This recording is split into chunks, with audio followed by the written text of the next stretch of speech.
Hello, party people. This is part 2 of Anatomy of a $10 million Deal. If you have not listened to part 1, you will be very lost starting on this. We recommend you stop, go back, and listen to part 1. But if you're just that crazy and you want to dive right into the middle of this deal, that's cool too. Think you're going to enjoy this episode. We get into execution, profit margins, and how we ultimately closed the deal during a pandemic that made our investors and Frank and I plenty of moolah. I'm not used to looking at you. I'm used to looking at you. Am I freaking you out? Do I intimidate you with my glare? You're listening to Let Me Speak to a Manager with Frank Cava and Ian Mathews. What a crock of shit. Yeah, that was hot mic, Sam. It's 30 minutes away. I'll be there in 10. Do it live! I'll write it and we'll do it live!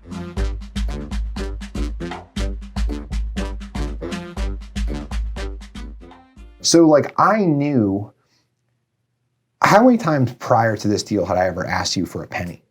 No, never. Ever. Yeah. So I waited and I played that card patiently because you have the ability to invest. You have plenty of money to invest. I didn't want to do that. I wanted to pick the right deal and set it up the right way. And I waited. It's kind of like one of those morsels that kind of pops in your head and you just wait years and you're like, I need to utilize that skill. This was the time I thought to take a shot because it made enough sense. In the 40-70 rule, I was real close to 70. Yeah. Yeah. So I'm asking you questions, even though we got sidetracked there for a bit. When you took, there was a moment for me where I went from selling you to we were on the same side. Mm-hmm. And to me, that was when we built the PowerPoint deck out. You remember that? Yep. We were on the phone together and I kind of sent you a bunch of stuff and you're like, cut this, do this. And we kind of started working on it together. Cleaned it up a little, made it a little simpler. And the other thing was this is a big deal. This is my business. My name's on the door. I understand it completely. You had to raise the money. It was part of our deal. Yeah. So my voice meant so much less. Your voice mattered. Yeah. So we had to build this around you. Yeah. And some of the things that I thought were important, you didn't. And it turns out some of the slides that we put in there, you're like, I don't know if I should keep this in there, but you'll do it because you believe me. And people asked about it. So it was do you remember that conversation and then kind of taking it out to market and pitching it? Well, the deck that we built was really largely based around who I thought I was going to call. So, for me, when you're in real estate long enough and people know, you talk to people that have money that could invest.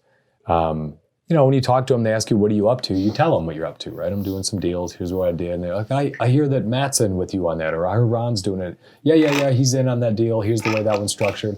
Oh, he said it's going pretty well. Hey, next one.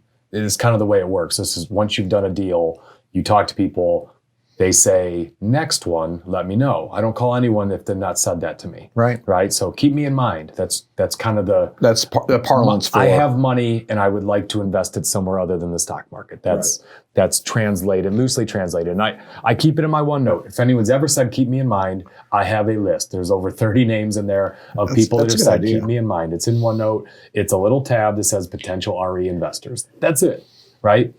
And so from a sales perspective, I know I have a list of people that I could call and say, you asked me to keep you in mind. That's how I lead with that phone conversation. So the deck, yes, it's important. I need to be able to show them details. I need to be able to give them details, but the phone call is what matters. It's, you asked me to keep you in mind on the next deal. I have one. Are you interested? And actually, with most of them, it started with a text message. And so very funny. So one of the first people that I called, I've taught his son, I've coached his son in soccer for years. He's a great guy, and I know he's retired, a young retired guy. And his son's a great kid and his wife's great. I've just known him for a while and I've just coached him. That's about it. We've hung out a little bit socially, but not a lot, maybe at the pool every once in a while. But he sold a technology company 6-7 years ago for and because I'm millions. So tech forward, I actually use this tech. You actually are a customer. You are very tech savvy. When you say you mean Cava companies. All the millennials that work here all the millennials do it. Angelo. So I texted him saying, hey, you told me to keep you in mind, next deal I had. This one's a little different than the ones I normally do. And I gave him a little bit more detail than a typical text would. It was kind of like, 75 units, it's $2 million we're raising, minimum investments, 250, just kind of a general, see what he says. He's the first guy I sent it to. And we kept the text message. It's hilarious. And he writes back and he says, hey, Ian, sorry. Like, he didn't respond. Like, it took like a day and a half later, he didn't respond. I told you he's the first guy I'm texting. Yep. I just want to see what happens. Remember. He's got plenty of dry powder. Nothing for a day. I'm like, well, that didn't work. I thought that normally works better than that. Day and a half later, I get a text back from him saying, Ian, sorry it took me a while to respond. I'm on a boat. I'm on a cruise with my family. Yep, I'm on a cruise with my family. But this sounds good. I guess I'm in for 400, up to 400. And I texted that to you, and I'm like, here's the way it gets done, Frankie. I haven't even talked to him. I got 400 already lined up. And it was one of those. It was one of those texts that's coming in, and I couldn't tell who it was. I just texted you the guy's last name with a bunch of question marks, and you're like, "Yep, yep." We'll talk later. I just texted my way to 400, but I ended up not giving him 400 because we made it a minimum of 250,000. And that is a luxury that we have. Most people can't do that, of course. But the reason we did that is we didn't want 40 people in this deal. Yeah. And the reason we did it is because we could. Yeah. Right? We could have done it. And actually, there are a few people I could have called that would have given us the whole $2 million, but I didn't want to talk about the structure. I just knew that they would have an issue with you getting the money up front. I just knew there were some people that would have issues that could have given us a lot more money, but their attorneys would have got involved. And so I think choosing the investors was important, but he was one, a tech investor. Another friend of mine owns a very successful chain of restaurants, has done very well. I knew that he would respond well. Friend of mine is a senior partner at a big consulting firm. I obviously know some other executives that were at my level at MVR, and MVR stock has done really well. So I had a number of people I could have called there. And then my boy, who's a big time realtor in Indiana, which we will talk about in more detail. We'll get into him in a minute. But so what's funny to me about this deal is you were responsible for raising the capital. And this deal actually had a $100,000 minimum, not a $250,000. Keep is $250,000. Oh, okay. But that's the difference in this deal for us. I had a note card printed that I carried with me for every day of this deal that I looked at. Every day I thought about who's in the deal, how much money they were in the deal for. Like, I knew that detail because ultimately the performance of this was on me. It was up to you to raise it, but I knew every granular detail. Like, I could tell you there was 2 investors in for 2, there was somebody else in for 100. I was in for half a stick, as they say on billions, and like which I think is really interesting. But what I think is fascinating about what you just said is the concerns and the upfront fees. And we're going to get into this a second. I think we should do it now. Sure. Like, who did we not want to go after? We didn't want to have 40 people in the deal. We said that because it's a lot of management. And then who else didn't we want to go after? Like, there were people who would say no to the fee, but we kind of wanted to pick people. I'll do a leading question. We picked people who we knew would say yes, more or less, who would understand the deal. And we really wanted to work with, like, people who would either talk to you about it and were like, hey, let's try this out. Or it was people who, it's people who we know would be like, I'm investing and I'm going to kind of let it set it and forget it. Yeah, I think because it's an out-of-the-box deal, the way we were structuring the entity and the way I was involved, the way you were involved, people knew you as a guy that had come out with us for drinks before, but didn't know your business for a hole in the wall. Right. So needed to understand some of that. So I tried to choose people that knew you, and I tried to choose people that weren't too close to the residential real estate space that you're in, that would say, why are you structuring the deal this way? Sure. Because that's not how I would do it. That's I didn't right. want anyone like that. I didn't want anyone who would be questioning the execution. And that's not to say that that's bad in all deals. For this deal, I wasn't interested in calling people like that, which I could. And in a future deal, I might call if it's structured a little more conventionally, I guess. And let me state it this way too. This was your first time doing this deal. So you believed in me, you believed in the asset class, you thought we were going to perform or you wouldn't have done it. But at the same time, if someone asked you a question in September of 2019 about this deal, and they asked you that same question now, like what is your level of certainty in getting it right now versus then, or understanding, or being able to speak educatedly about it? It's much different because I know the names of the people who are executing better. Right. I knew of Eddie. I know Angelo. I've gotten to know Cindy and Carla much better now. I know You've your been to our staff. office. I know Derek. Driven I know around. the staff better. Yeah. I know I've been in the office enough where people know me as your gregarious buddy that comes around and makes fun of you. But I think now I know them more from a context of I've watched them go to work. Yeah. And I'm confident. If I were to go promote again for a deal we did jointly, I would be promoting them almost as my team. Before I was like Frank's team because I didn't know him well enough. But now I'd be like, no, my guys are good in Cava. Like I think I would promote it more personally than I did the first time. I didn't promote it personally because I didn't know them personally. It was more, look, I've vetted it. I've looked into it deep. I trust Frank very well, and that's it. And I think it's worth me bringing up a huge part of my stress in the first 60 days. When you're raising money, closing a deal for me for this deal was not terribly difficult. It didn't take a lot of my sales skills. Sales skills are calling someone who's never talked to me before and closing them on the phone. That's cold calling. Right. That's tough. Yeah. And that takes skill. That takes repetition, practice, all of that. This was leveraging 20 years of trust in me, of success I've had. What was scary for me is there's really only one person who dove into that PowerPoint deck. We put all that work into that PowerPoint deck. I'm pretty sure Tim never read it. I know Pax never read it. Ori probably looked at it a little bit, and maybe we got to beep out some names. Joe maybe looked at it. My boy, the partner, he was all over that deck. And he had lots of questions. And right? so him and my brother. And that was the point where it was kind of like, and I wanted to be like, look, if it's too much, don't do it. But he needed to get comfortable, and that's fair. But the rest of them were like, you like the deal? And so that's really stressful for me when it's like, I didn't read the deck. Tim, I didn't read the deck, but you like it. You make good decisions with your money. That's kind of the way that deal closed, right? You trust Frank. He's got a good team. This isn't going to go bad. I just lost a ton of money on this. And he told me about some deal he just made that was bad. And he goes, but it's you. I trust you. And I remember being like, hey, Tim, read the deck. I need to know you looked at it. Yeah. If this doesn't go right, I need to know that you didn't just blindly toss $250,000 at me in a wire. I need to know that you read the deck. Right? After that, I understand. You're pretty much in this because I'm in it. And it's funny, the whole deal, I was in it because you were in it and you were saying, trust me, I feel good about it. And I knew part of the reason why I had to drill you is I knew the guys I was going to call were going to say, do you like it? Why do you like it? Is your money in it?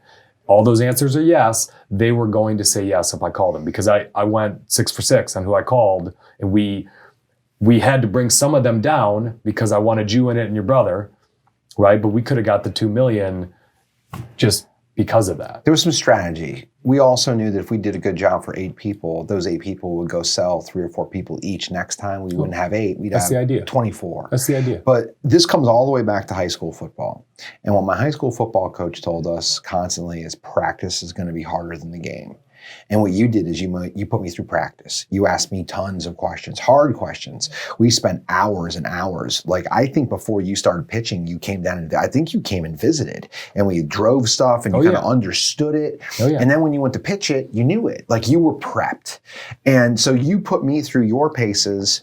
More than that, you went through the entire pro forma line by line with me. Every line, every house we went through. Do you remember we was 3 hours with Angelo? You went through every house. Right. Where's the fat? Where are you padding it? Where could this go wrong? So what I think is critical to talk about, like usually we do this podcast alone. Like, we have a room of people, and I've talked to almost everybody who's in this room individually about what happens with deals in real estate. And it's, most people are full of shit. I've said it several times today.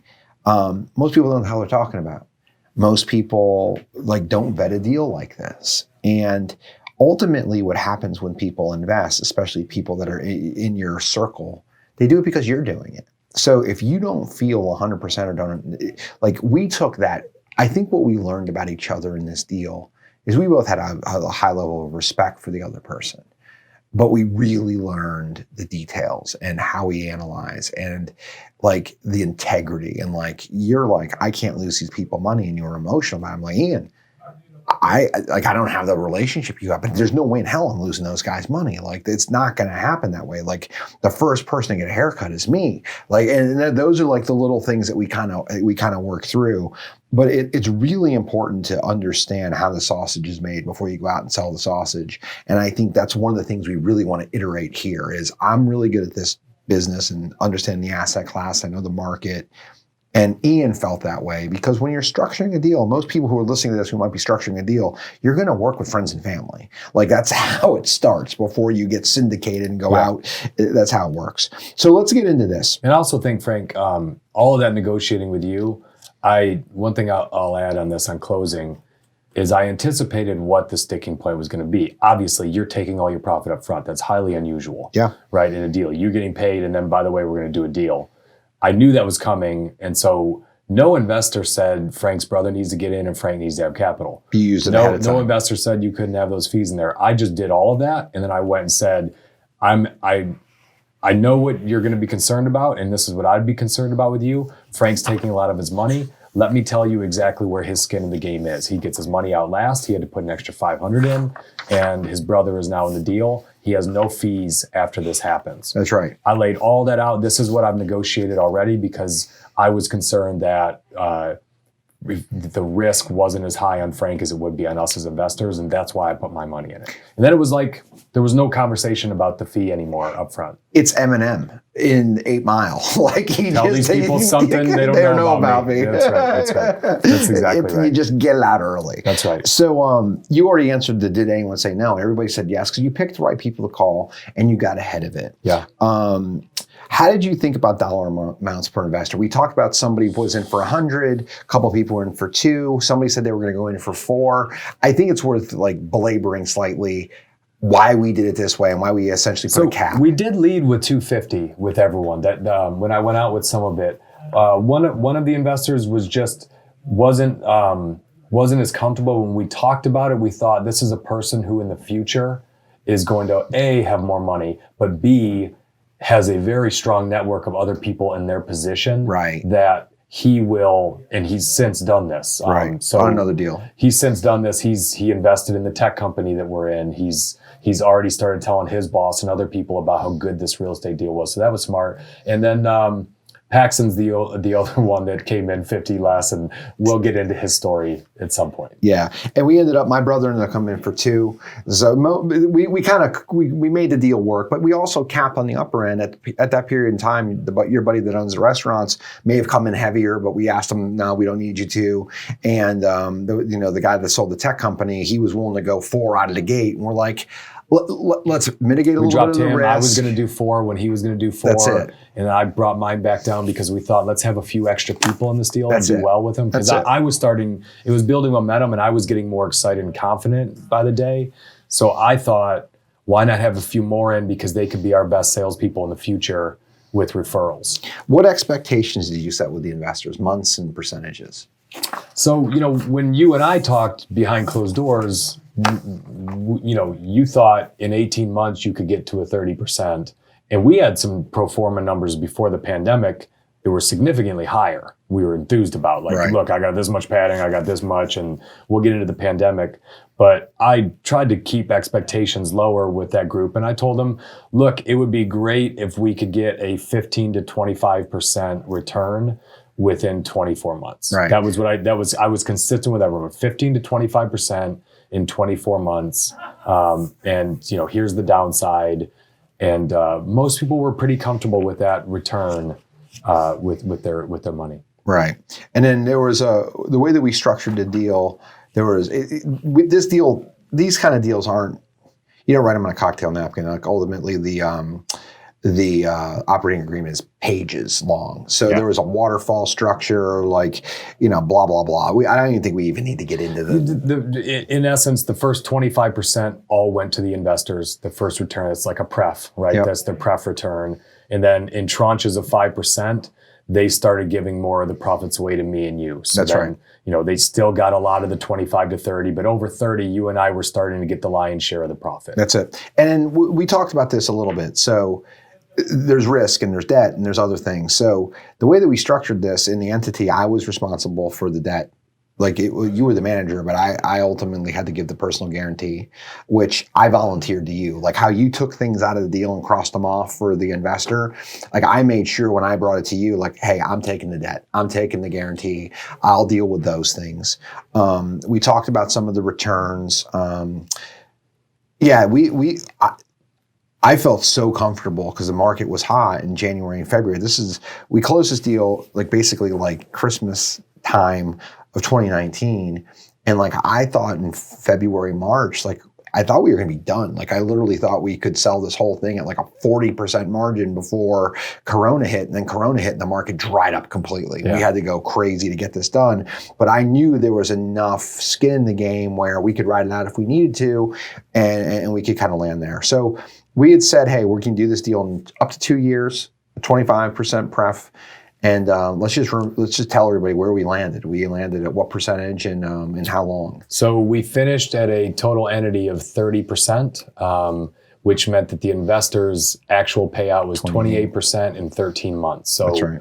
We smoked what we told everyone they were going to get to the point where they were just all elated. They were so enthused with what we were able to do, especially when they went through that summer thinking, man, my money just kind of went up in smoke. So we were going to kind of get into it and we did it. So I think this is worth going into because this is really funny, right? So Ian's a great writer. He writes for Forbes. You see him on LinkedIn and all these other things. And this is hysterical to me. So this quarterly update went out on April 3rd. So this is it. It's hello investors with an exclamation point. I forgive you if you needed a few days to get the courage to open this email. I considered sending this on the 1st of the month, but felt an investor letter on April Fool this day was in poor form, considering the circumstances.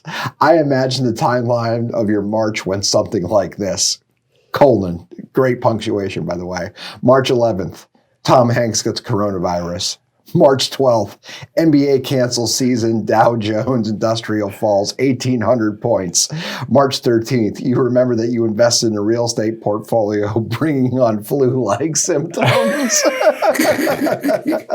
So leading up, when did I write that? April 3rd. So deal's going pretty well, and Corona hits, and there wasn't a day in March that Frank and I weren't talking for an hour or two all day about multiple things. But in essence, what happened is the entire real estate market dried up, and no one did anything for 2 months. It panicked, right? And not even just people weren't buying, but Capital One. You couldn't get an appraiser to a house. You couldn't get construction folks into houses.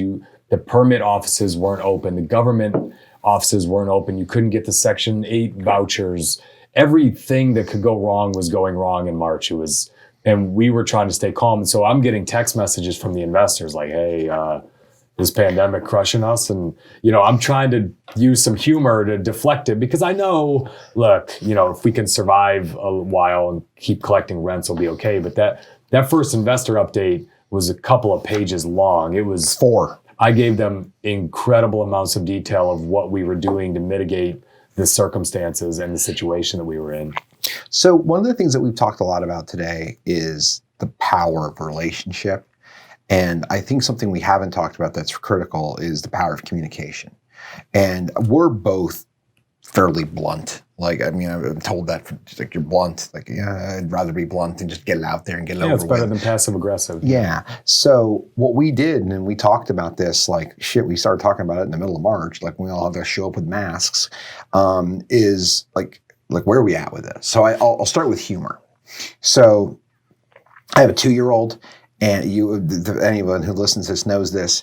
And Ian is a big baseball coach, loves baseball, loves spending the time with his son. His son's IJ, so my son's Max. So having a conversation with Ian that Max was starting to throw a ball. And Ian's like, Frankie, when he's like 9, I'm coming down there. IJ and I are going to buy a house, and we're going to coach Max on baseball. Like, it's going to be incredible. It's going to be all state. Incredible. And I go, Ian, like, why would you buy a house? You're still going to own 75. Still going to own 75 in 8 years? Yeah. I was like, too soon, Frank. Too soon, Frank. Too soon, Frankie. Too soon. Too soon. Let's sell one of them, please. Right. So we started getting, like if I wasn't laughing, I'd be crying. So what we started to talk about was like the things we can control. And Ian told a funny story. And then immediately we told the investors, here's the ugly. Here's the bad. And we went through and kind of looked at this and we said, hey, we built this portfolio that if we have to, we can rent it. We can rent every door. We'll collect rents. We might not get as much as we want, but this is why you don't invest in the stock market, which just dropped 40%, by the way. This is why you invest in real estate. And we've got pros on the ground who are collecting rent. We might get bloody, but so be it. This is why we're in this deal. And look at that in a 4-page email. It starts with humor, of course. Try to deflect a little bit, but the truth is, out of all of those pages, the first 3 pages are the ugly and the bad. Yep. Because if you're an investor, things are rough. And so if someone starts with good and roses, it's my gonna end antenna's poorly. up. But if you lead with, here's all the havoc going on right now that we're dealing with, and by the way, there's still some good, and we're going to keep being honest with you and transparent. Yep. But let's not panic. And I told a story about a baseball card that I bought when I was a kid, and I thought the world ended because the value dropped on it, and by being patient, it ended up being worth more. And tried to give a little bit of an analogy, but I think when you have investors and when you have customers and you make commitments to them, and things are not going right, they know it, and you might as well lead with it and be as direct and blunt as you can about it. Yep. So this is in March, and this was like literally, for those of you looking, or if you're just listening, it's 4 pages. Like it's 4 pages front and back. Like we were on the phone, like you wrote it, and I'd still be writing this if I was the one responsible for writing it a year later. But you wrote it. It was a lot of detail. We spent almost 2 days on the phone getting prepped to write this. Yeah, that was another one just as much as before the deal where I'm like, you need to give me details because they're going to ask me. So everything. Let's get it all out there. Yeah. And we were fortunate. Like when we started this deal, and this is something we learned, we started strong. Like we started strong before the pandemic. By the time the pandemic hit, we'd already flipped 25% of the units to higher rents. We'd already sold 3. Those were things that we had momentum. And because we'd already flipped 25% of the doors to a higher rent or gotten rid of it, our debt came down a smidge, but we were already collecting enough rent and we had good tenants in place. We're like, okay, we can weather this sucker. The other thing you reference in here, and why did I raise equity?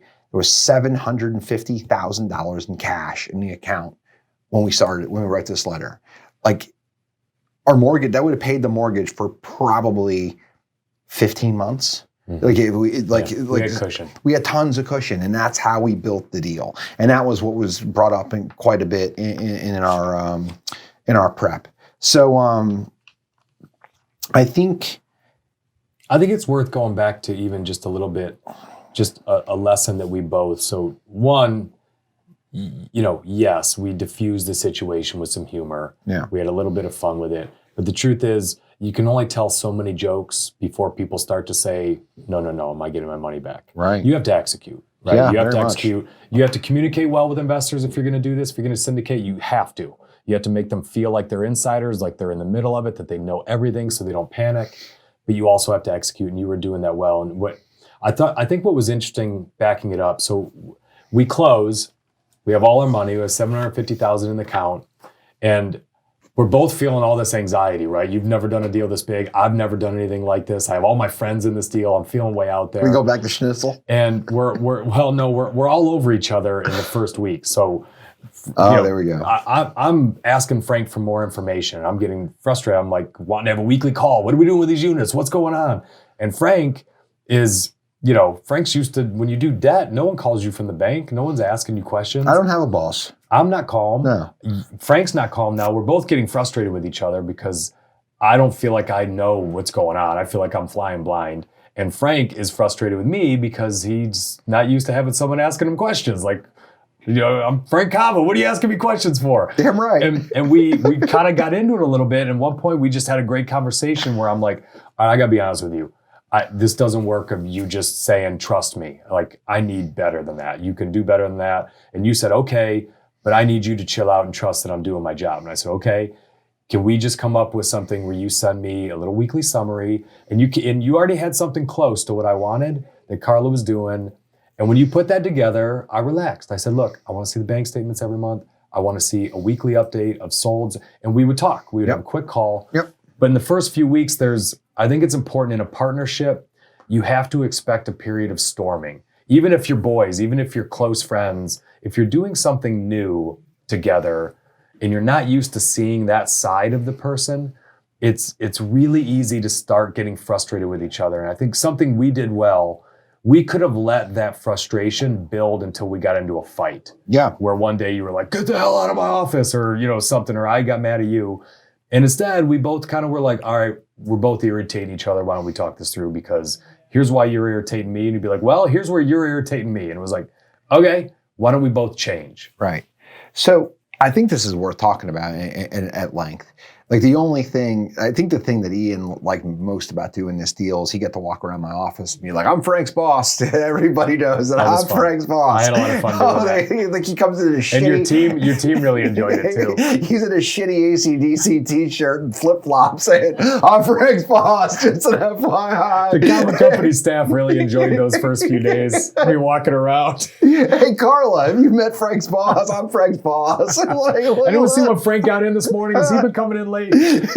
So, like, that was a bit obnoxious, but, and that also ended, FYI. But, like, one of the things that we both really like is, like, we like sports, right? And I like to listen to Colin Cowherd a lot. And one of the things Colin Cowherd always talked about was, like, this NFL offseason was so different than every other offseason because you didn't have the normal offseason, the OTAs, and everybody loves Tom Brady, especially Cowherd, right? So he always talked about, like, it's going to probably take Cowherd, or it's going to probably take Brady some time. It's a new it's a new team, it's a new culture, it's a new coach, it's a new system. And they were pretty crappy for the first, 9-10 weeks. Yeah. And then they had a bye, which is a big deal in the NFL. They rallied and they won the Super Bowl. Yeah. And what I think we did is we had to kind of get through that bumpy, turbulent point. It's like when LeBron James goes to a new team, they never win they never win. Like, the easiest bet is bet LeBron James not to win the championship year one, because you don't win year one. It's hard to transition. Yeah. But year two is usually how you build. And that's what we did, is we had this bumpy on-ramp. We like each other a lot. We trust each other. We believe in this. We knew there was a lot of deal left to do. Yeah. And we were honest. We're like, hey, I'm not comfortable here. And they're like, I'm not comfortable here. We weren't emotional. We talked about it. We said, how do we do it? And I remember you asking something. I was like, hold on a minute. I already do a weekly report internally. What if I was to add a little bit of metric to it and I sent it to you every Friday? Yeah. And the first Friday I sent it to you, I called you as I sent it. We read it together. We did that the second week. The third week, it went to voicemail. You text me. You're like, hey, I'll call you later. I got it. Yeah, and but that's the kind of stuff that you have to do. And this is, again, a $10 million deal. Yeah. This isn't something that's very insignificant. You got to take it seriously, and you have to make sure, like, I'm no longer the most important person in this. I have people around me, and I have to respect that. Or it's going to be bumpy as hell, and I'm not going to do another deal. So you have to come to terms with that pretty quickly. And I think we both bust each other's chops, but I think what we did is we got there real fast. Like, within 30 days, we kind of were there. Yeah. And I'm glad we all solved it before Corona, because then we both crapped our pants. Like, what do we do now? Yeah, then we had to get together at that point. And so, we send out email update to all the investors. I had a 1-hour conversation with every single one of them after that. They really appreciated all the detail. I think we hit everything they wanted because there wasn't a lot of questions. We're just more talking about the economy. And I think, March was scary. April was definitely scary. We didn't do anything. But then May, we started selling a few units. And, as we kept talking, we changed our mind on a number of units. So we both had to kind of talk through, like, hey, we pro forma putting $50,000 into this house. Do we want to do that? That could take us 3 months, and I don't think the upside's there anymore. Do we just flip this thing? What do you think? Coat of paint and flip it? And we would laugh about that, right? Like, yeah, coat of paint, let's go. And so we both, when you were talking about, war room strategy versus battlefield strategy earlier, right? Yeah. So it's kind of like static strategy versus emergent. So our pro forma, I bet half those properties we did something different than we pro forma'd we thought we were going to do. Because we had tranches of flip right away, put in 10 grand, put in a lot, 50, 60 grand and sell it. And we moved a ton of those 50, 60s out. We didn't do any of that because we knew speed is different. So you and I had to agree house by house which strategy we were going with.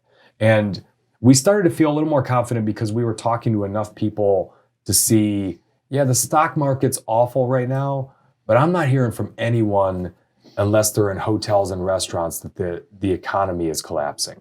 You know, the people I was talking to were hiring, they were busy, and you know that led to some conversations between the two of us because I still have a hell of a lot of friends that are in the construction, real estate, home building business, and they couldn't be busier in May and June. That's right. So before we get into May and June, I mentioned to you that my son was what? This is the beginning of 20. He hadn't turned 2 yet. He's like 16 months old. And like when I'm stressed out, I get fat. Like I balloon up, like I got stung by something. And during COVID, I gained a shitload of weight because I was not doing anything but working. Like I remember I would wake up, I'd get Max out of bed, I'd go to my home office. Ellie would bring me food 3 times a day. She would give me a kiss on the head. She'd take it back to the kitchen and she'd put it away. And I remember telling her, like, I thought I was going to go broke. I thought I was going to go bankrupt. Like I was petrified. And I told her, and we came to terms on this and we had a conversation. I said, I need to make sure we don't go bankrupt. I need you to raise our kid.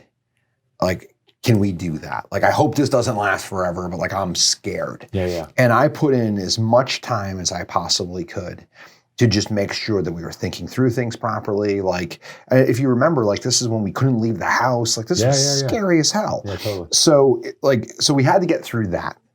But what started to happen is you turn on CNBC and it was, pardon me, fucking depressing because like all there is red all over CNBC. And this is where network really matters.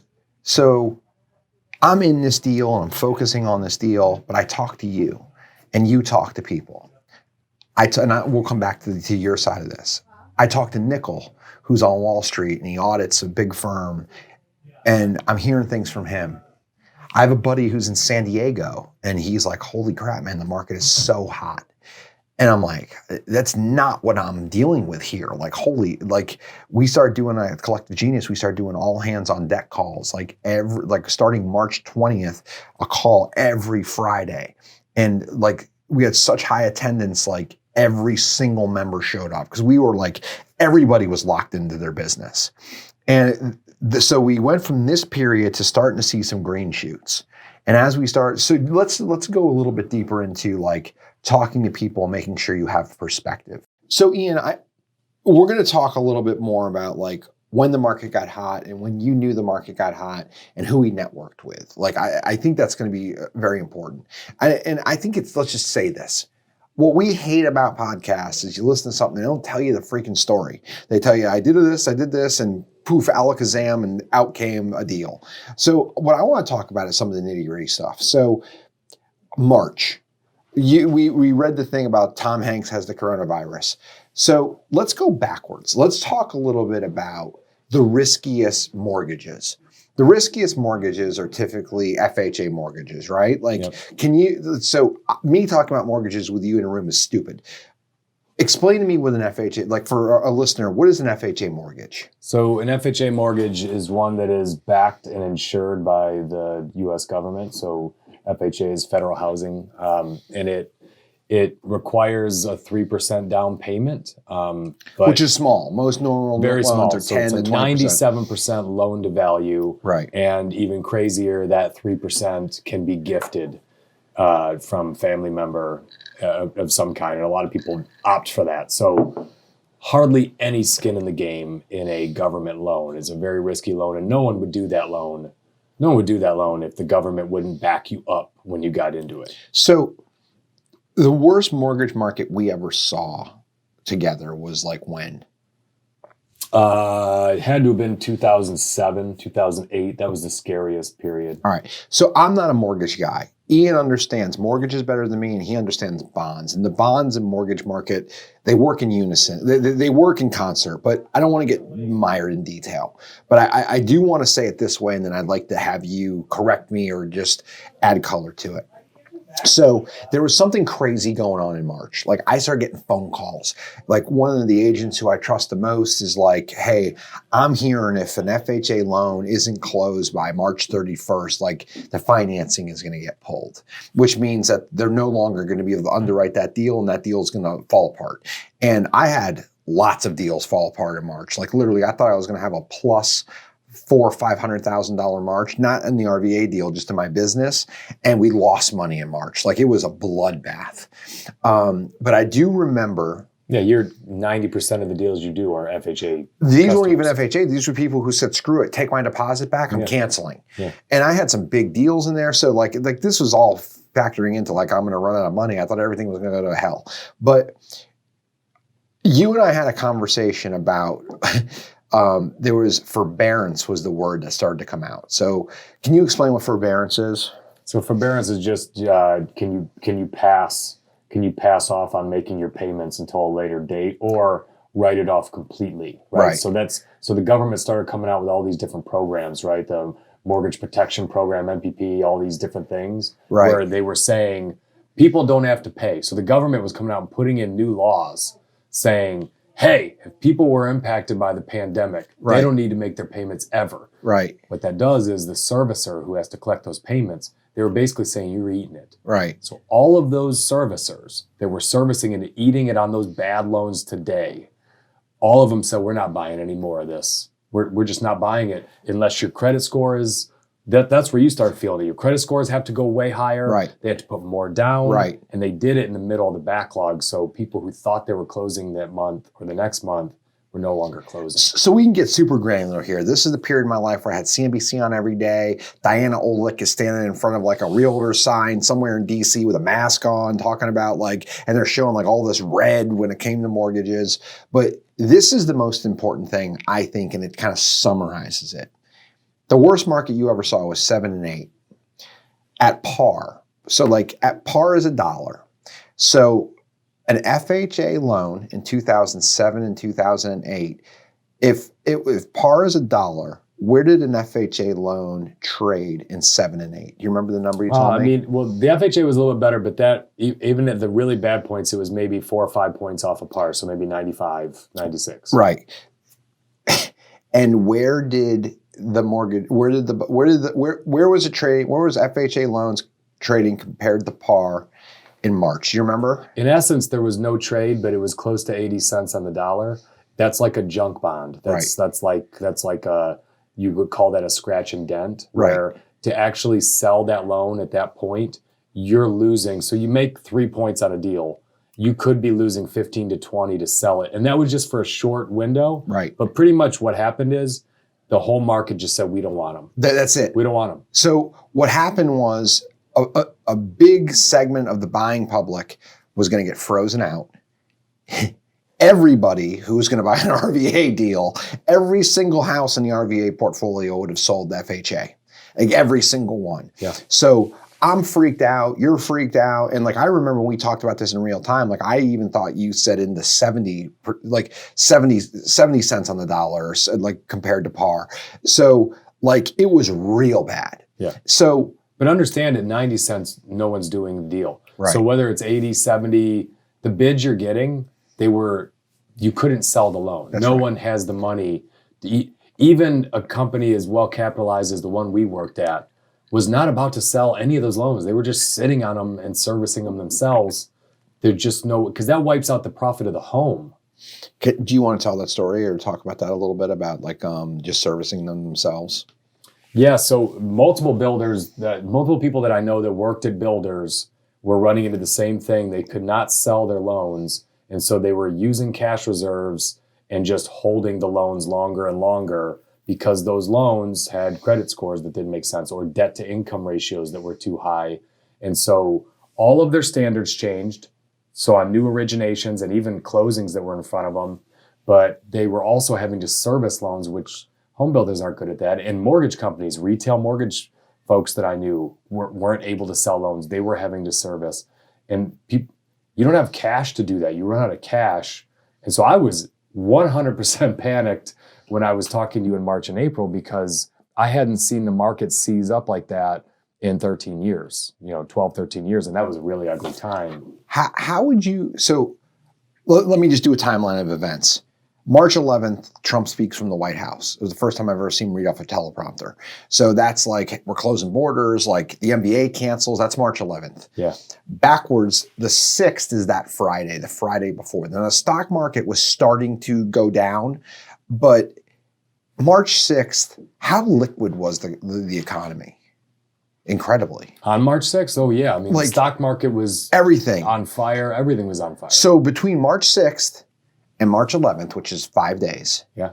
Like the clamp was in 5 days. Total panic. Like holy shit, like the world's ending. Runs on banks all of a sudden again. Right. Total. So I think it's really important to talk about what the world looked like around us. Now, again, we don't need to nerd out on this. We're talking about a $10 million deal, but I think this is critical.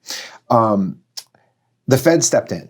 Powell, I think, was a hero. He understood what went wrong in 2006, 7, and 8. And unless you really track this stuff, you're going to have a hard time finding it. But the Fed bought $25 billion per day of treasuries. They did it for like 40 straight days, which is like $2 trillion. It's like a ton. But what did that do to the mortgage market? No, the mortgage market was still a mess because until but it started that didn't help as much at that point because the forbearance stuff was still in place. So people were still saying if you're gonna tell borrowers they don't have to make payments, we're not going to do new loans. So that they needed to chill on some of that language for that to chill out the mortgage market a little bit and relax. But what happened was interest rates got much lower, and so by the rates dropping, the debt to income ratios kind of came in line a little bit. If rates would have went up while that happened and people were buying, the market would have dried up completely. A disaster. So the Fed put a bunch of money into the market. Some of the verbiage slowed down, and that's when PPP passed, and that's when CARES Acts passed, and that was like, okay, if you must be given forbearance, well, we're going to cover this against the mortgage companies. And one of the things that happened in this deal for us is these acts did come through. We ended up collecting 99% of our rents. Yeah. But we ended up having to go to government entities and doing it for our residents because they didn't know how, they didn't have sophistication to apply. So we physically applied for them. Like Cindy would literally apply for them and get the money and then would pay our back rent so they didn't have to get, that was part of it. But it was a mess. To say that like this was a curveball out of left field, a black swan event, is to summarize it in a way that I think is accurate. Yeah. One thing, when you're going to syndicate and you're going to raise money with investors, what you like to try to do is tell them all of the risk factors. Here are all of the things. Similar to, the SEC makes you do this if you're going to sell a security, if you're going to sell an investment, if a stock. If someone's in someone's annual report, you're going to see, here's all the things that could go wrong, because you're legally bound, but you're morally bound to do that if you're raising money from somebody. And I tried very hard with every investor to say, here's all the things that could go wrong, right? I can't predict the future. There could be a really nasty downturn. Interest rates could go rocketing up. Sales prices could drop. If all of these things happen, we still think there's enough padding in there. The truth is, we didn't ever think about a pandemic, and nor did we ever tell someone that was going to happen. But the beautiful part of our deal is, and I do remember having this conversation with several of the investors before we closed, if the ugliest recession happened, these are still people that are going to want to live there. These tenants will still want to live there, and we'll still collect rent. I just might not be able to give you your money back for a few years, but we'll be able to keep collecting rent, paying down the debt. It just might be a long time before you get your money. That's the worst case scenario, because these assets aren't going to zero, and if they did, we wouldn't sell them. We would just keep collecting rent because people need this housing in this market. And that's exactly what we did for a few months, is we just kept collecting rent. We focused on using the programs we had available. And to me, this is where I think your department really shined. I think the 75 unit portfolio didn't give your construction team as much of a chance to shine because a lot of the deals we didn't put as much in as we had 15 deals in there where you and I talked before we closed this of, man, we might put 100 in there. Those would have been sweet to look at. They would have been fun. They would have been complete rebuilds, remodels, the typical Cava blowout $500,000 after you buy it for two. But what did shine in my eyes is the ability to have 75 tenants in a pandemic who were on furlough, not working, and you collected 99% of the rent so that our cash flow was positive every month of the pandemic. In my eyes, so before coming in, I kind of knew some of your construction guys and I knew you had a good mind for that stuff. And I'm like, okay, Frank buys right. He has a good construction team. We're going to make some money on these deals.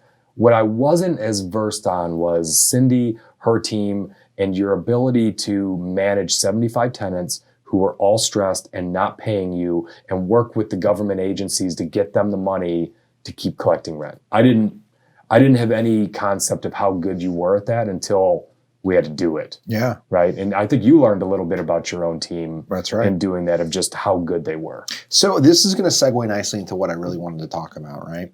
So one of the reasons, so the woman who runs our property management department, she won MVP for us for 2020. She was incredible, like incredible. She went back and got somewhere between $700 and as much as $7,000 from one resident. Like the smallest was $700 and as much as $7,000. When your rent is $900 a month, $7,000 in arrears is a ton. Yeah. So she went back and got like almost $100,000 worth of money. She found it through just being smart, using not-for-profits, the government entities, all of this stuff. And this is going to be the segue.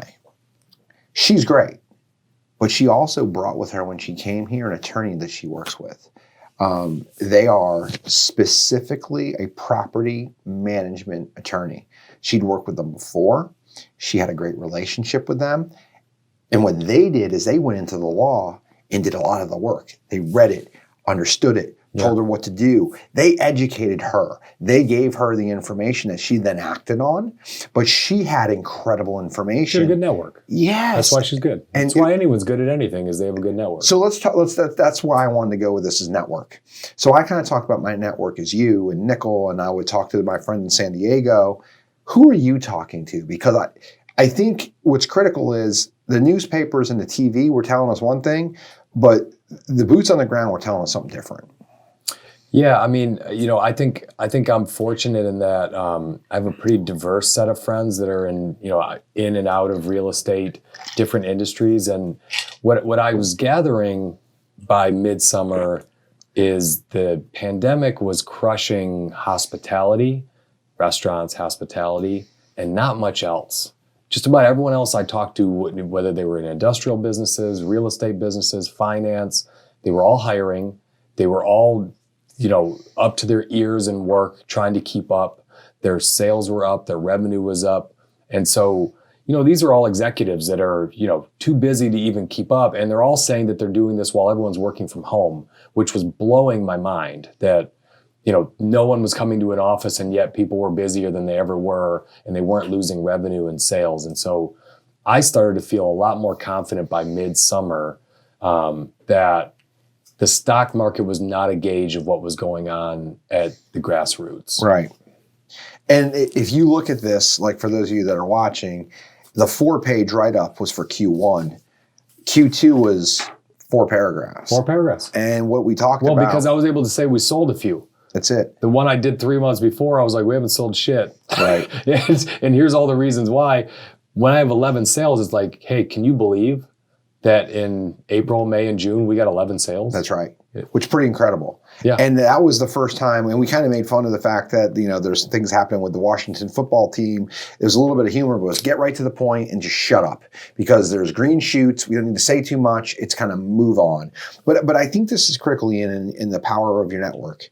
For Cindy, the network helped her to give us good information and ultimately made us profitable in this deal.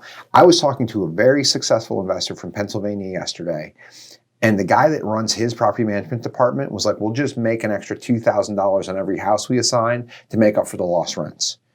Like he didn't know that he could do these things. And I literally was on the phone with him. I'm like, I'm going to send you the roadmap. Go do it. You'll get the money back. And he's like, holy crap. So that's what we had the ability to do from our network internally.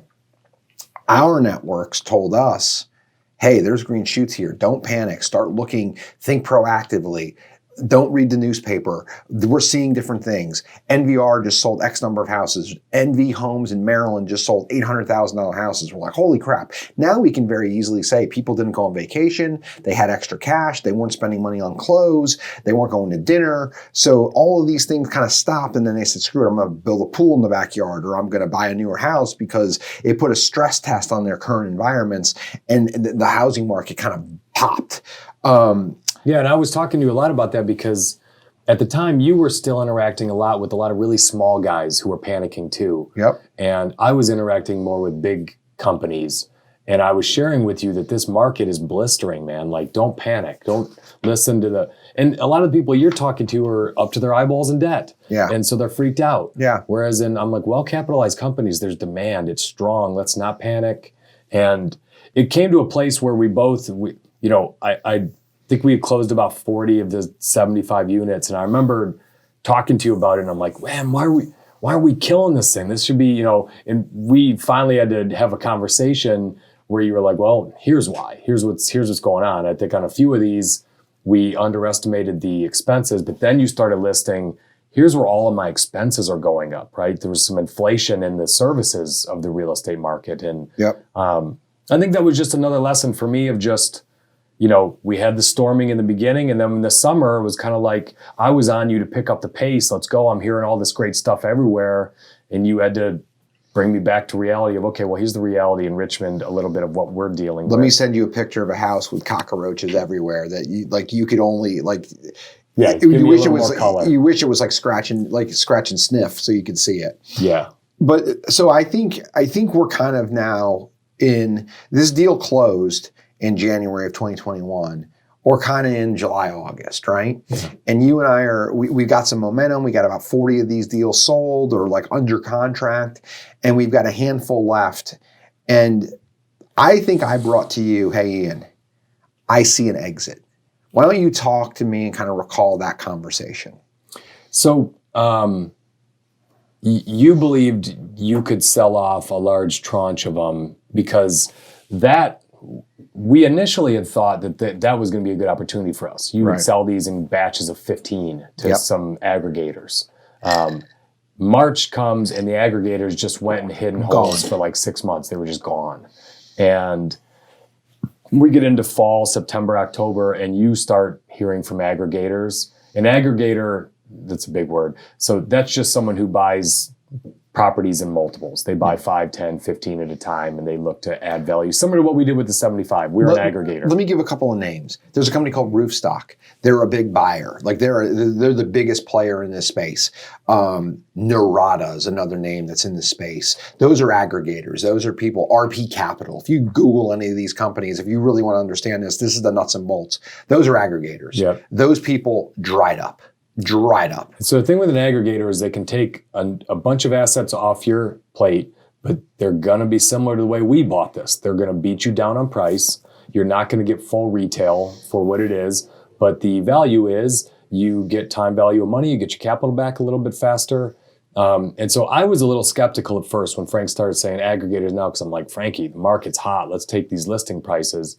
But the more we started doing the math, we thought we had a choice. This was late in the year where we thought we could sell off the last 30 some and finish the entity at a 30% profit margin, which would give our investors 28%.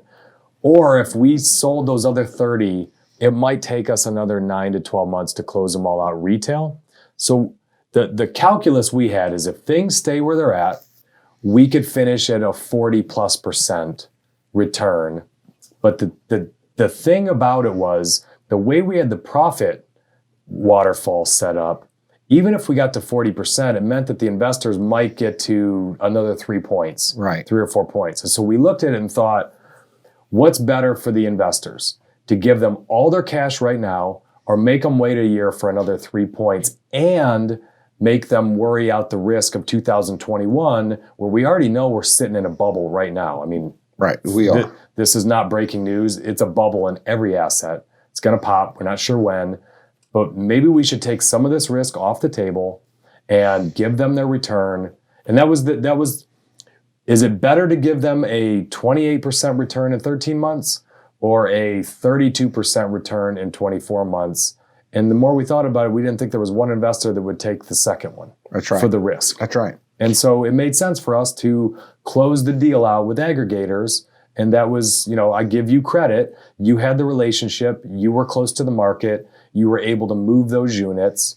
And ultimately, our investors were thrilled with getting that return in 13 months. And especially after we went through the pandemic, where I think a lot of them wrote off the chances of getting any profit. Most were just hoping, boy, it'd be great if I got my capital back. So as fans of this podcast, you know that we are fanboys of Warren Buffett.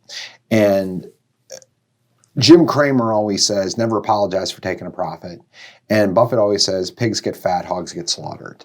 And I think what we learned in this deal and working together is we aren't always universally aligned on where we start. But towards the end, we both understand the other person's perspective. And if I bring up a point to you, you may not listen to it initially, but a day or two later, you say, you know what, I listened, I thought about it, I contemplated it, I hear what you're saying. And vice versa. We both had to do some of that with each other.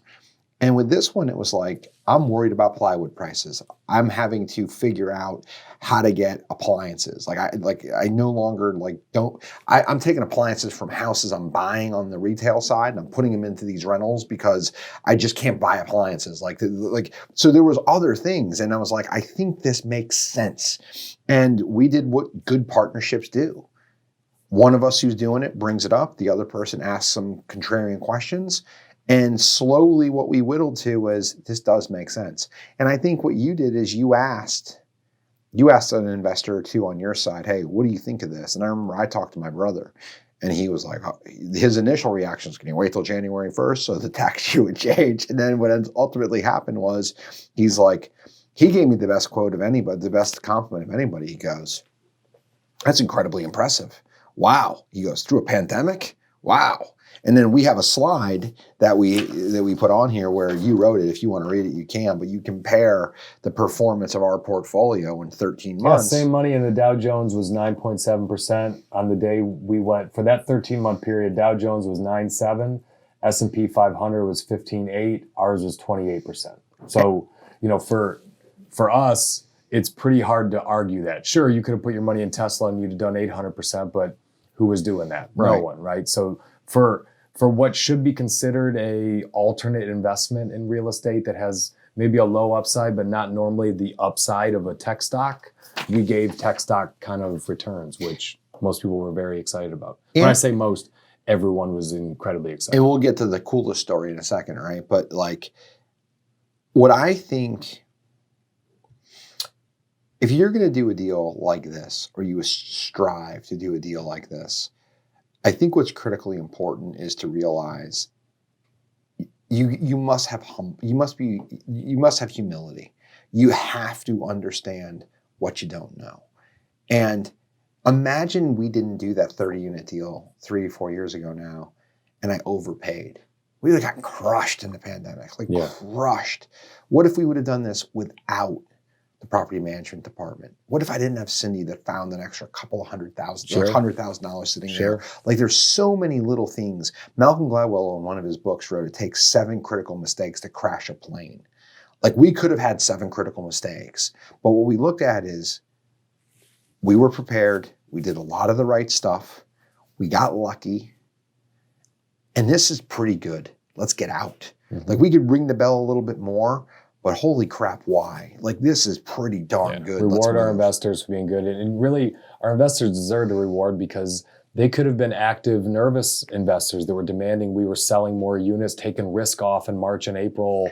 None of them did that. They all talked to us and said, okay, we trust you. You're the operators. They deserved a return. So I think what we do before we get into the lessons learned, which is how we kind of end this podcast, I think we should do 2 things.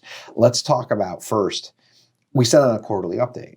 One of our investors, who's in Indianapolis, he's one of the very largest realtors in the entire state of Indianapolis, didn't get our message. he like the email address had changed or something Went to happened. his junk mail or something. Something happened, right? Like, yeah, so he didn't get the message.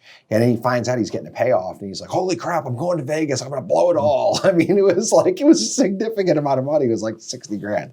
So, but what I think is really funny, because I don't and think he's the investor we talked to the most. And he thought that we purposely didn't send an update out that time. Because it was going for the bad. fourth quarter because things were bad. So we laid off on the updates. So I think there's two things we should do here to wrap this up. And then before we get into the lessons learned, we'll tell the Chicago story to wrap.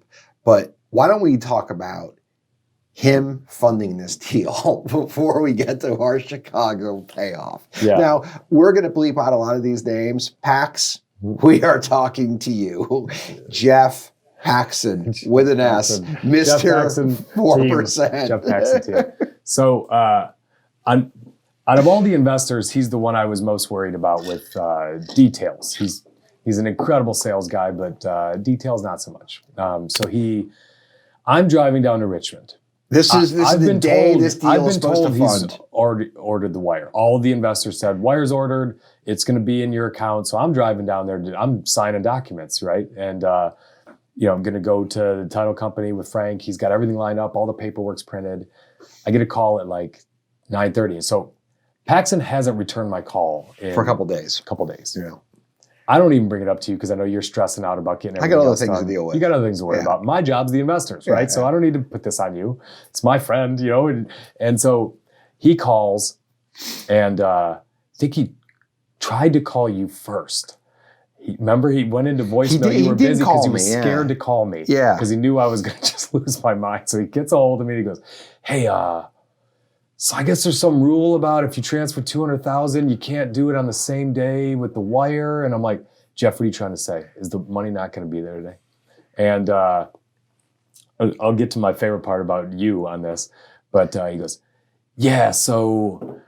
all right, here's what I tried to do. And he goes into this long story. So unbeknownst to us, Jeff cuts a side deal with a friend of his who's like a 70-year-old doctor. And he cuts this side deal. He has a piece of paper, like some kind of a deal where he was getting a rip. He was getting a commission off of this guy's piece where he was going to take like 100 from the doctor, put 100 in of his own money. And the doctor got cold feet at the last minute. But this was unbeknownst to us. We didn't know he was going to do this.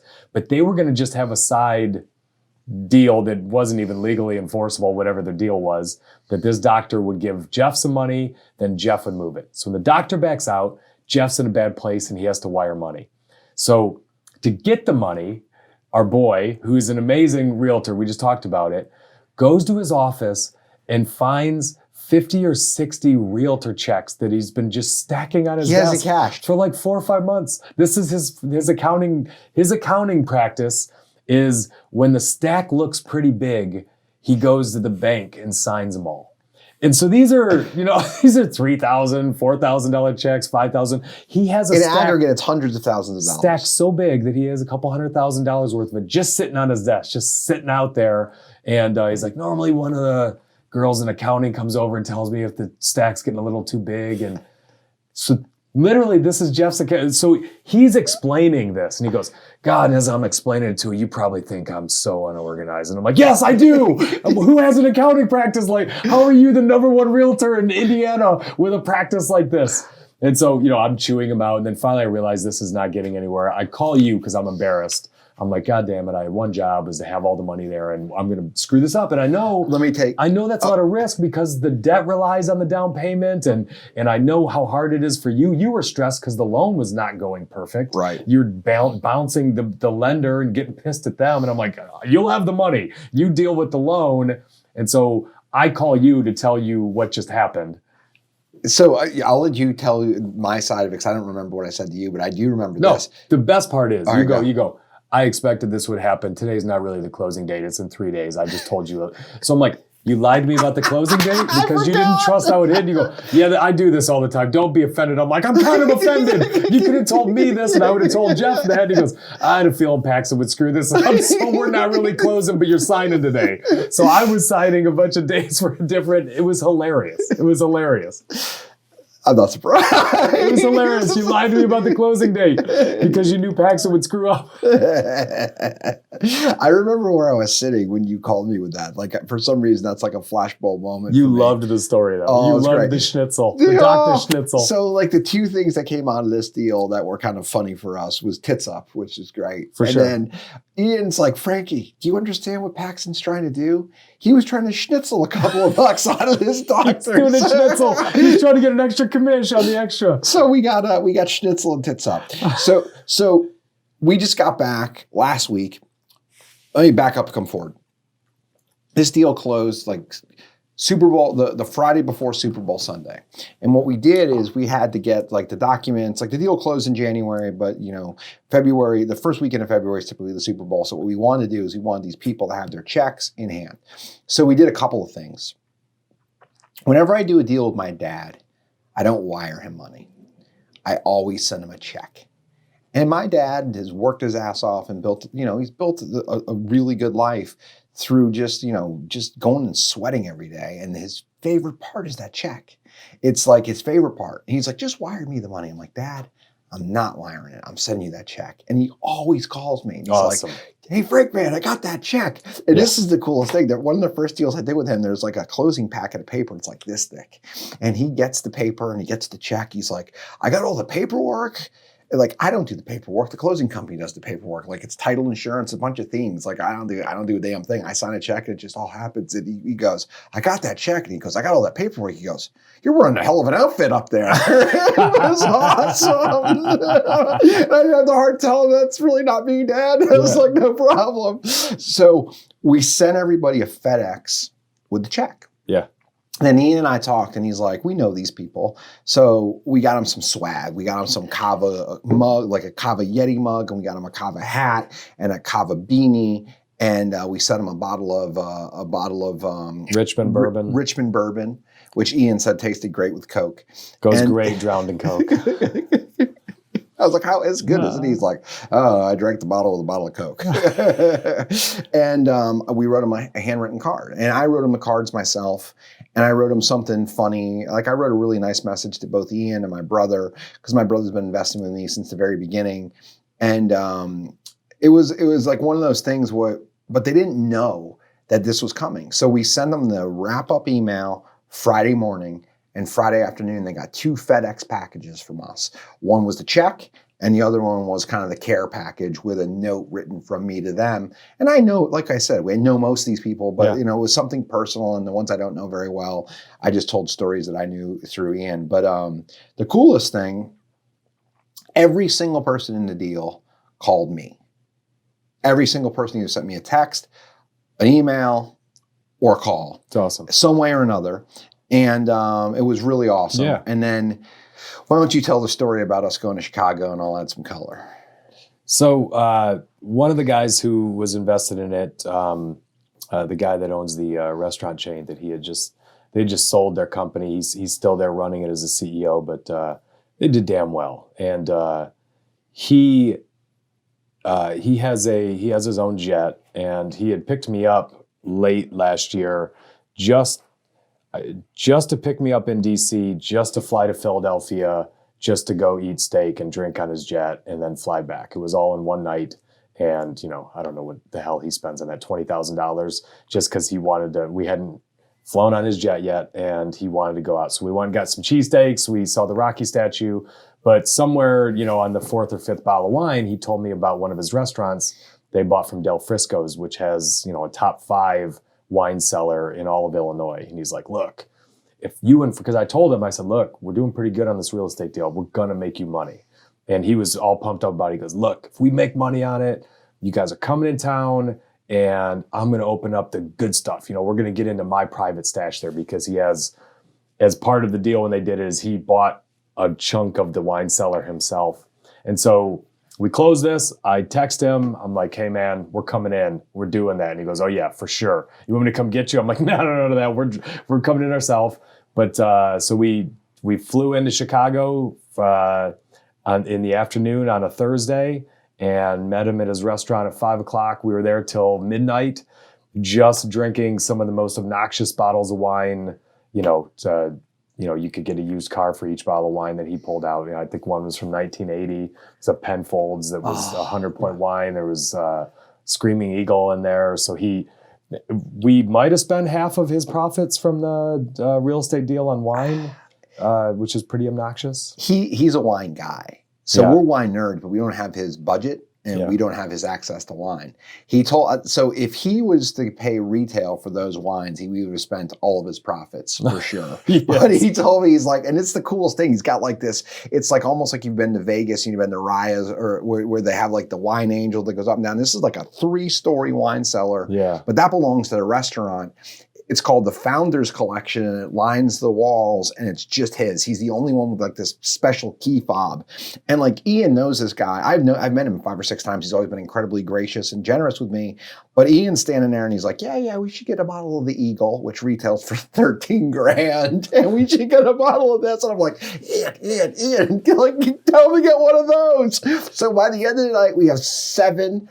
The other thing that's crazy about this is the restaurant's closed. They're only doing takeout. So they have one table. It's us. He's got his sommelier who's waiting on us. Yeah, Chicago's not even open. They're not even open. So we have one table. Us in the restaurant. And there's 5 dudes and we drink 7 bottles of wine. Yeah. And the best part about this is like, I look at Ian at one point and I'm like, I am currently without speech. I was so drunk. For my big Italian friend to not be able to talk, he's had too much wine for sure. But I just grinning, smiling the whole time. I just sat there and I just nodded. But when we say his private set, like it's an entire wall, so there's thousands of bottles in this thing that came with part of the package. And he, similar to RB75, they bought this restaurant distressed and the cellar distressed. So he got a lot of these for prices way under what, and he already owns it. So he's like, it's a sunk cost. I've owned it for years, and who the hell else am I going to drink it with and celebrate in something like this? One of the things that Ian and I have learned about people that have really cool stuff is like, you're kind of speechless, like being on a private plane, which I've never been able to do, or drinking this. Like retail, that was $40,000, $50,000 worth of wine. Now he bought it at a discount. It's still ridiculously expensive. But what you start to realize with people who do something this cool is they want to enjoy it with someone who enjoys it with them. They don't want to feel like they're being fleeced. They're like, there's someone doing something shady. It's like, it's his boys and doing it. Like we went on a buddy of yours' boat years ago. Yeah, and I was about to bring him up. Yeah, like that. But it was like so cool when we were on his boat. And we were both like, yeah, but he's having fun with us too. Because we don't want anything from him. We just want to go have a good time. I remember we were he has like a 40-foot sailboat in Annapolis. And I remember that we were thanking him so much. And he goes, I'm on this boat all the time by myself. He goes, I don't normally have girls that look like that on the front. You guys brought that. So you're adding value to today. Yeah. Which is my wife and your girlfriend at the time, but it was like, oh, hey, thanks. That's great. Of course we're adding value. Of course. You're damn right we are. But I think the coolest thing that you said about your friend that owns the restaurant is, well, clearly he wasn't expecting to get his money back. Look at the way he's reacting. Yeah, look at his reaction. He wasn't expecting to get any of his money back. Yeah. So, all right, let's get into lessons. Let's blow through these 10. So I'll take the odds, you take the evens. So the obvious one, pick the right people who you take money from. I think that was really important. We had patient investors. They didn't pressure us. They didn't stress us. They were the right people that we called, that all of them said yes. And they were exactly what we thought they would be, which is they let us do what we needed to do as long as we kept them updated. That's right. So one of the things we didn't really talk about is the contract. Ian and I actually went back and forth on the contract. The lesson here is the details of the contract matter. The next point is you don't assume what people know what you know, and Ian will tackle that. But the contract was really important because the two of us had to go kind of line for line through this.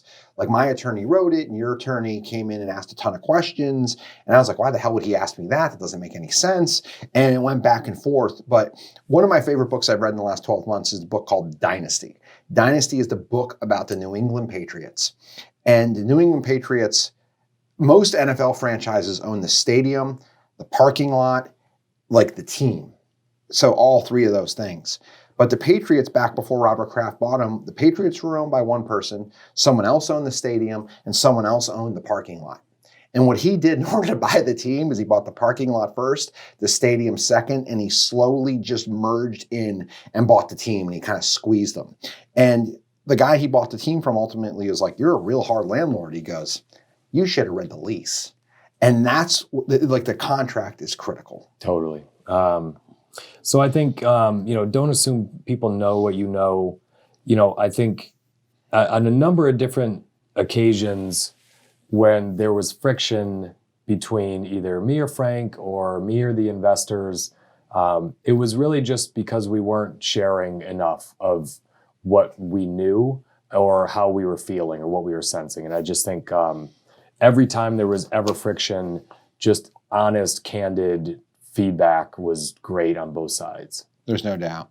The other thing that kind of plays into that is there must be give and take in a partnership. You must understand what the other person is concerned about. I've only been married for about 4 years, but what I can tell you is in my marriage, when I get out of line with this, it's bumpy. But when I sit and I stop and I ask questions and I understand fully and then I may compromise, life is way better. And a business agreement, make no mistake, it's a marriage. And if it ends poorly, it's a freaking divorce. And that's not where you want to end up, is down the divorce route. So what you must do is you must listen, you must compromise, you must understand, you must give. And if someone asks something of you, you have to really look at it and say, hey, I entered into this. This is what they're asking for. What are the consequences if I don't? And those can be pretty challenging if you don't. So that's where you have to really be mindful of what you're in on. And, I think the next one, just, listen to really understand what you're hearing from somebody.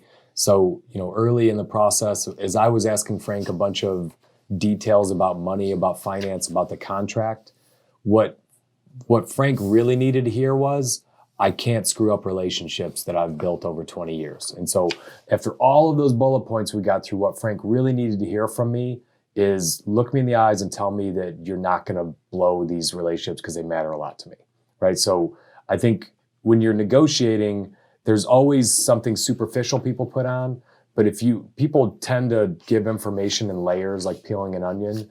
You have to get through a number of different layers. And my layer was, I was fiercely defensive of the people that were trusting of me to give me $100,000, $200,000, $400,000. My reputation mattered, and that was what was behind all of my bullet points. So I think this is incredible. Bullet point 6 on our wrap up is you can never anticipate everything that can go wrong. And I just want to read you this. This is from the Q1 quarterly update. When Frank brought this deal to me, Ian wrote this. When Frank brought this deal to me, I spent 0 time asking about upside in home prices. From a personal perspective, I am more interested in protecting my capital than speculating for a big payout. This stance only intensified when I decided to bring in personal friends. I asked Frank about every contingency from a recession, credit crisis, to a nuclear war. I neglected to ask him about a global pandemic that would force businesses to shut down for a few months.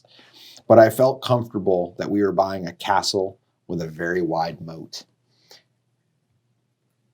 You often hear the term analysis to paralysis. Yeah. We've talked several times about the 40-70 rule. We talked about it in an entire podcast we talked about today. You never know what you don't know. But if you don't take action, you're never going to get anywhere either. So what you have to do is you have to look at it from the perspective of, do I know enough? Do I trust the operator? Do I trust what's happening around me? And if things do go wrong, do we have enough contingency or moat built in? And I think what we uncovered in the very beginning of this conversation is I looked at this deal for more than 18 months before I bought it, and I whittled the price down from well over $100,000 a door to 70-something thousand a door. And in doing that, we built the moat. We didn't know we had a pandemic in front of us, but because we did all the fundamental stuff right, we were prepared way ahead of needing to be. I think that's right. I think that's spot on. Don't panic during a market correction. With time, things always seem to look a little less scary. It's even, as we sit here and talk about it now, it's been a year. I forgot about the whole mortgage crisis. I mean, that literally had me spooked. My old company was calling the founder of the mortgage company and asking what he thought they should do. And he told me all about that story. And I said, they called you? You haven't been there in 15 years. Like, that freaked me out when I heard the CEO was on the phone with our founder. That's why I wanted to bring it out. up. Yeah. It scared me to death because he hasn't been in the business in forever. And if you're calling him, you don't have answers. You're right. scared. So, anything else to add on that? Mm-mm. Yeah. As I get older, one of the things that I really realize is that the only easy day I've ever had is the day that's already passed. And you forget how hard it is to navigate day to day. But that's part of the not panicking. But it also comes down to having a steady hand when you need it. Our 8th bullet point is execution trumps salesmanship. It's funny, Jason Medley and I joke about this a lot. It used to be I'm a real estate investor. But now that banking has worked its way into our world, I'm not called an investor, I'm called an operator. I'm an operator out of Richmond, Virginia. That's what's so important. I know how to operate a business. And because I know how to operate a business, I know how to execute.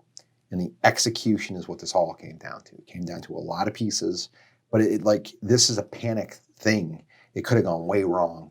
But because we knew how to operate, because we didn't panic, it didn't, and it turned out incredibly well. It wasn't a slick oil, like a snake oil salesman type of a thing. It came down to execution, and that's why both of us are operators, and because of that, it worked out well. Take 9, because you really deserve the credit for that. You make money when you buy. You realize profit when you sell. I'm a paid consultant for a real estate group, and I say this all the time. Rookies think you make money when you sell. The pros realize you make money when you buy. You and I are fanboys of Buffett. We talk about it all the time. He gets better prices on stocks than us. Mm-hmm. Like, we can talk 1,000 different deals that he's done, and it's all because of the way it's been acquired. Our buddy with the wine cellar, I think he would have done it if he paid retail, but we're sitting there hammered drinking these incredible wines. He's like, I bought it at 30 cents on the dollar. Mm-hmm. Like, that's what it feels good. Yeah. And what I would say the last thing about that, Ian, is you can't do this in every aspect of your life. Like, when I go to buy a car, I'm pretty good at cars, but when I go to buy technology or electronics, I get hosed. Like, I don't know how to negotiate. It isn't me. I have my IT company buy all of our computers because he knows how to negotiate and buy low. I don't. I know how to get hammered and hosed. So know where you're good at it. If you're not good at it, find someone else who is, and kind of realize that. But it's really, really, really important to preserve the margin on the front end. Take the last one. I think this is just so important. And if you're starting off, you're not going to do a $10 million deal, but everyone always wants to tell you how they would do something, but few actually do it. And, the only way to get started is to start. You have to take some risks. So throughout this whole story, are you and I saying yes to something before we were 100% comfortable? You didn't know what a syndication was. You didn't even know you were going to syndicate. You didn't know how you were going to get the debt. You could have lost your hand money. I had about 2 weeks to get my arms wrapped around, should I do something I've never done in my life, put my name on an LLC, and by the way, go bring in some of my friends into a deal that I was trying to get comfortable with. I could have just said, you know what, Frankie, I don't need this right now. I got a lot of other things going on in my life, and I did. But we'd still be talking about, hey, one day we're going to do a fund, and we'd never done a deal together. Now we're one deal closer to doing a fund, and we're one deal closer to doing a second deal, and then a third deal, and that leads to something. So for me, this whole thing is about doing, not talking about it. I think that's what separates successful people from those who talk about what they should have done. So I'll say something in closing here. Everyone wants to tell you how they would do it, but only a few actually do. There's 2 things. First, this podcast. We probably have no business doing a podcast. We typically do it alone on crappy mics, and you used an example once that I had my mic propped up on a couple of architecture books. But we did it. We just did it. We'll apologize later for how crude it was to start, but we're trying something. Yeah.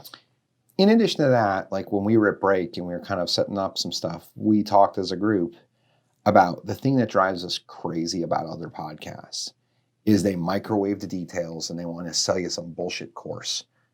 What we're doing with this entire podcast is we went granular. Like this is a 3-hour podcast and neither of us is named Joe Rogan. We wanted to show you the details. Like this is the nitty gritty that goes into a really big deal. I was 11 years into my career before I even thought of chewing off a deal like this. Like this is almost like a capstone class of what goes into a really big deal. And we wanted to kind of take our gloves off and say, this is it, because this is how we did it. You could shoot holes in it. Some of it was probably wrong or different than you would do it. And that's cool. But we wanted to show the nitty gritty of what goes into a podcast and how we did it.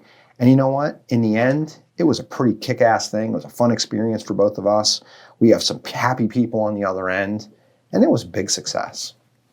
Was it perfect? Hell no. Frank, you son of a bitch. Yeah, you know it. Good job, buddy. It was fun. All right, man. That's it. Fat, drunk, and stupid is no way to go through life, son.